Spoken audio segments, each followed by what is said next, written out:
So this weekend we've got Bristol Rovers in the Cup. I'm joined by Kaz, who is part of Gazcast and a huge Darrell Clarke fan. So welcome. Thank you very much for having me. That's all right. So we're actually doing two of these because Kaz wants me to do Gazcast. So for any Walsall fans, have a listen to that. And it will be the Walsall side of this conversation. So we'll go back a couple of years and your kind of views on Darrell Clarke, him leaving, sort of his time with Rovers. What's your sort of memories of him? So Darrell Clarke was such a big figure in the club. He was someone who stole the hearts of many Gas-heads, 2 promotions aside, which is an incredible achievement. Just him as a character was really special. I don't know about you guys, but for Rovers, when we had lost, if we had a heavy defeat and you'd feeling really down about it, all you'd have to do is listen to Darrell Clarke's post-match interview and he'd pick you up again.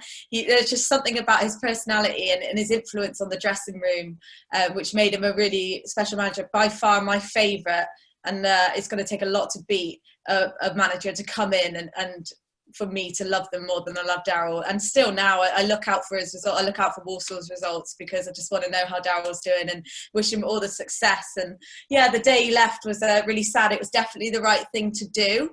But because we love him so much and he was such a big character, it was a really tough one to take at the same time. Yeah, I think in the stuff that I've seen from him when he talks and looks back, he always seems, I think he knew as well that leaving Rovers, it was the right time. I think looking at it from an outside point of view, you'd kind of achieved all you could together. Yeah, the results were just going rapidly downhill. I think the final straw was a 4-0 loss to Doncaster at home, and he just got to the point where he had obviously taken us as far as he could take us, and before it got even worse, it was probably about the right time. I mean, he did so well to get us out of the conference, and then it was the unthinkable to go and get promoted again to League One, back-to-back promotions. So it was a good time for him to leave when he did before it got really nasty. Yeah, which is kind of what happened to us when he came in. We'd had the relegation into League Two. The club and the fans were it was quite a fractious relationship. New chairman, new manager. And I think it took fans a while to get used to him because he's such a big figure and a big character. But I think we're kind of getting there with him. The thing that gets fans at times is the tinkering with the teams, the changes in formation. And when you're not playing well, and you have the week before playing a certain formation, it really frustrates fans. But it's something that when he kind of became our manager, when he effectively signed for the club, we were warned that 2 things. 1, he will change formation in games a lot, and that you won't get many draws. But this season we've drawn, I think, 7 in the league. Which is pretty much the same as we did all of last season. So he's kind of kicked that sort of stereotype about him. But no, the change in formation, and he's not afraid to say it how it is in his post-match interviews, which everyone looks forward to. Yeah, he was very much the same with us, the tinkering of the formation. He's a manager that takes a while to find his starting 11 and his formation, his set formation, and it was exactly the same with us. And there was some decisions he made for us which were questionable, like playing Liam Lawrence over the likes of Charlie Colkett, and then we went on shock to lose 5-1. So he had his moments where it was very, very questionable, but once he does find that starting 11 and once he does get into the groove of things, he is a very, very good manager. And the fact that he can win a dressing room over is obviously a massive thing as well. So yeah, I would say hold tight with him, don't give up on him just yet, and hopefully later on in the season you'll start to find that set formation and that starting 11. Yeah, I think we've kind of, this season's been a bit more settled. but also with how many games we're having to play so quickly, there are players that need resting. We've also had a couple of injuries come in, which, yeah, it makes it difficult when I think he's trying to keep it as set as possible, but it's tricky when key players get injured. Yeah, exactly. To be fair, like the games are coming thick and fast, like you said. So October was very, very congested. So it is difficult for any manager in these circumstances to look after their players and make sure that they're all getting a fair amount of games. So yeah, it is definitely tricky given the current circumstances. So, how have sort of Rovers got on so far this season? Obviously, we've played each other in the EFL Cup trophy, which I think both teams put weaker lineups out and played it for what it was. But I'm expecting Saturday to be both teams full strength going for it. Yeah, the EFL Trophy game, we played a lot of kids actually, so it's definitely not one to look at and compare it to this one. This one on Saturday is much more competitive. Like you said, it will be the starting 11. For how Rovers have got on, it's a bit hit and miss at the moment. For me personally, I'm quite happy with how we've done. It's quite steady.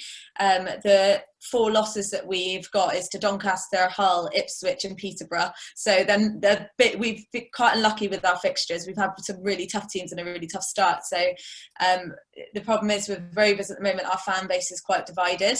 A lot of people are looking at Ben Garner from when he came in December last season, and they're looking at the whole run of games and the whole form, which isn't great at all. I think he had at one point he had 2 wins in 23, but there are the other half like myself who are looking at it as a clean slate. He's got his own team in this summer. It's a completely different team. We've got about 6-7 new players in the starting 11. So for me, I don't think it's fair to look at last season.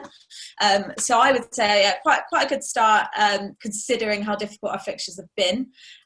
We are sort of playing better away than we are at home, I would say, at the moment as well, which obviously isn't great news for you guys. But yeah, scoring some goals. I mean, our shots on target aren't great, but we are managing to score in almost every game at the moment, and now we're finally starting to score from open play. Our defence, however, not as good. We are very shaky in defence, and the problem with Rovers at the moment, it's quite a young squad, so they're still learning, and they seem to drop their heads quite easily if they do go 1-0 down. But also you'll find that we're playing very well in the first 20-30 minutes. And then if we do manage to go 1-0 up, we think that's sort of it. And then we don't carry on that intensity throughout the 90 minutes. So then we tend to concede. So you don't be alarmed when we start playing well for the first 30 minutes because it won't last. That's good. Yeah, I think I'd say that we're kind of similar in that respect. We seem to play better once we've gone behind, which obviously isn't how you want to be playing games. Our defences look like it's got a mistake in us every game, but it's sort of getting a bit progressively better. We had a good result against Crawley midweek, who started the season while they were in the playoffs at the time. But I can see there being goals, because I think both defences look like they can concede, but also both teams can create chances. So, yeah, who are your sort of key players then, looking at it for Saturday? To be honest, one of our best players has got to be our goalkeeper, Jacola. I mean, he's incredible. I think he's probably in with a shout as one of the best in League One. He has saved us on many occasions in the past couple of seasons. He's a really, really good goalkeeper. The 2 goals that we conceded midweek were just unstoppable from Peterborough. But other than that, yeah, I've got full faith in our goalie. And then Hanlon and James Daly are our 2 strikers up front, and they're both on form at the moment. Daly got 3 and 4, and then Hanlon got 3 and 4 as well, I believe. They're both doing quite well. If you put the opposition aside, the likes of Hull and Peterborough, they're quite difficult to score against. So I think, no offence, but a slightly weaker opposition such as Walsall, maybe they can they're likely to grab a couple. And Nicholson as well, who sort of plays just behind the front two, so he's a bit like a false nine. He can run. That boy can run, and he can ping it from anywhere. So he's certainly a threat at the moment, and he's on form as well. So yeah, those four I would say for us. So we have to be good defensively then. The other thing that is interesting, obviously Darrell Clarke isn't the only sort of connection between the two clubs. What are your kind of thoughts on James Clarke, who will unfortunately be out injured, and Stuart Sinclair? Yeah, those two are promotion heroes. So again, Gasheads absolutely love them. Stuart Sinclair in particular, he is such a character. He's a Darrell Clarke signing all over. From what I remember from Stuart Sinclair is he's a bit of a workhorse, and he would, although the quality is not necessarily there, and maybe League Two is potentially a bit of a stretch for him, God bless him, but he does put the effort in. It's 110% every game, and yeah, it's quality side of it that lets him down, but he's so passionate and you can't not love him. And yeah, James Clarke, I always thought was a solid defender. He was one of my favourites actually in the promotion season. It was every single week he was reliable. And it was a bit of a shock for him to leave, but I guess he wanted to go back playing under Darrell. And you know, fair play to him if he's getting regular games. Well, that's the thing, because we can't. I think there was, as soon as we signed Darrell Clarke, a lot of Rovers fans said Sinclair will be next, and I think he was our first signing as well, which didn't really come as a surprise to anyone, because he'd taken him from Salisbury, was it before? Yeah. Signed him with Salisbury and then brought him to Rovers, and he's like you said, he's a workhorse. He's played a lot less this season. I think, like you said, because the quality isn't there. But if you need someone who's just going to battle, he's going to come on if it's half an hour, 20 minutes, or when he has started, and he'll just run, and he'll just keep running and trying to do all that he can. And James Clarke he divides fans, actually. He's not, when we signed him, everyone thought we've got a proper League One defender on our hands. But he's had the odd moment where he's shown that he can be quite leaky. And he really does divide the fan base between people who love him and those that think he shouldn't be starting over other players. And that the reason he plays is because he's a Darrell Clarke favourite, which there are games that I agree with that, and there's games that I don't. But then again, that's League Two. If he was consistent every week, he wouldn't have dropped down the league. Yeah. Two ex-Saddlers at Rovers. There's Erhan Oztumer, which he signed on loan, and a real Saddlers favourite in Luke Leahy. Obviously, Oztumer's not featured much since signing, but what's your thoughts on the left-back, Leahy? You know what, he's a funny one actually, because he's sort of one that sort of quietly gets on with it. There's no real complaints for me at the moment with him, to be honest, and there wasn't really last season. I thought he did all right last season, because when he came in, all over the Walsall forums was calling him Luke Leahy and saying that he's awful. So I was expecting bad things, and actually I've been quite surprised by how well he's actually done. And we had him on penalties at the start of the season. He was our top scorer in the first few games, which was odd. Managed to lob the keeper at Doncaster away. It's kind of like a completely different player to what you guys have seen of him. He scored and assisted a lot. But we just felt he wasn't a left back. He should be left mid. Right. He scored a couple of really good free kicks. He scored penalties. He had one game where he scored two in stoppage time to beat Coventry, which was a local derby for us. And yeah, but there was just this real dislike for him in terms of his defensive ability, which I get, because he wasn't great, but also he did do a lot going forward.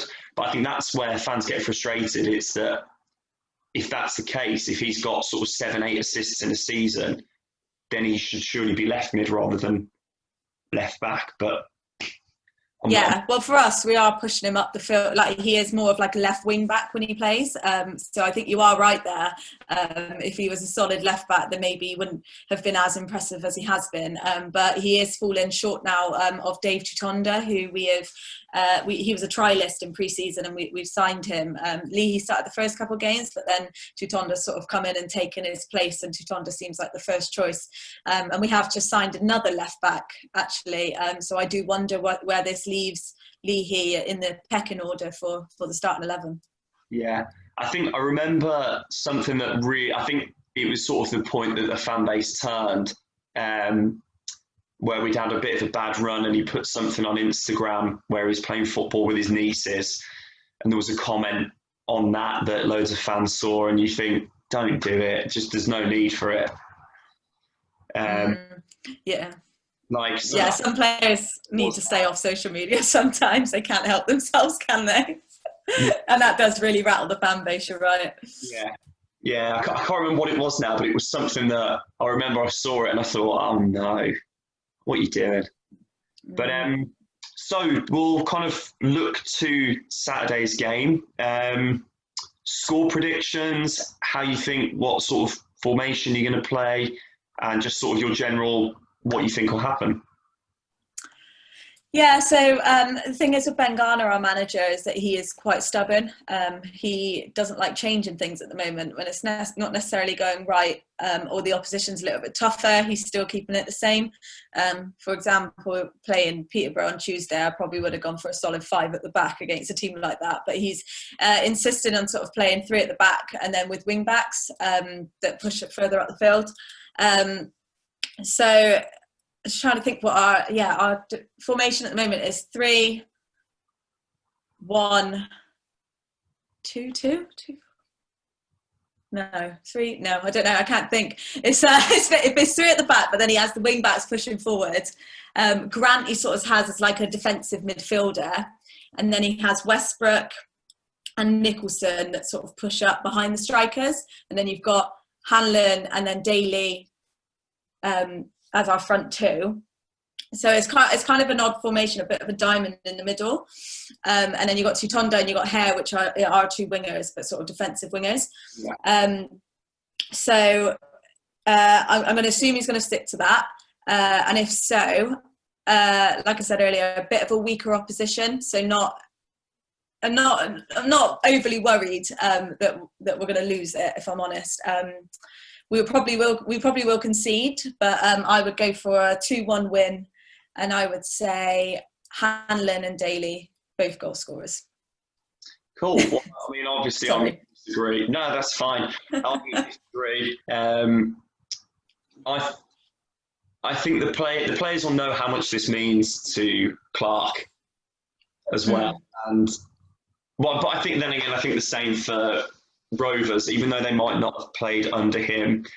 Both clubs know that it's a big game for the respective teams. We've been mixing between a 4-2-3-1 and a 4-4-2. So I don't know which one he'll play, but he's tended to, as you know, change it during the game. I think for me, I'd start in a 4-2-3-1 to allow the kind of holding midfielders to drop back if you've got more players going forward, but then also keep the sort of centre attacking mid and the wingers supporting the striker. But I have no doubt that he'll change it to 4-4-2 during the game, because he will. Yeah. That's the thing. At least your manager will change it up if it's not going wrong. I mean, ours just doesn't. I'm just trying to think. Ours is like a 3-4-1-2, I think. But sometimes it's difficult to try and figure out what the actual formation is. But yeah, it's kind of a lot more attacking. Ours is with 3 at the back, and our defenders haven't been very robust in defence. They're a bit shaky at the back. So if you were to go all out attacking, then you probably are likely to score. Yeah, I think I would have said 2-1, but obviously the other way round. And I think I'd go with Adebayo and Holden to score. I think you could be right about Darrell maybe looking to seek revenge a little bit, because after all, we are the club that sacked him. So he's going to want to sort of prove himself to his former club. I know he's already done it in the EFL Trophy, but then this is, arguably a more competitive fixture. The trophy doesn't really. It was a draw. Like no one looks at the penalties and goes, "Oh, we won that game." Yeah, exactly. So he's going to definitely look to prove himself. So you could be right. He could be going all out, full strength. And Rovers, because they're quite a young squad, perhaps can get a bit complacent. I have seen a little bit of complacency from them. And sometimes when a team thinks they're too good for the opposition, that's when the sort of magic of the FA Cup sort of comes in, doesn't it? So yeah, could well be. Yeah, I can't imagine it being a quiet game. No. For sure. Anyway, Kaz, thank you very much. And good luck beyond Saturday for the season. Thank you very much for having me. Thanks.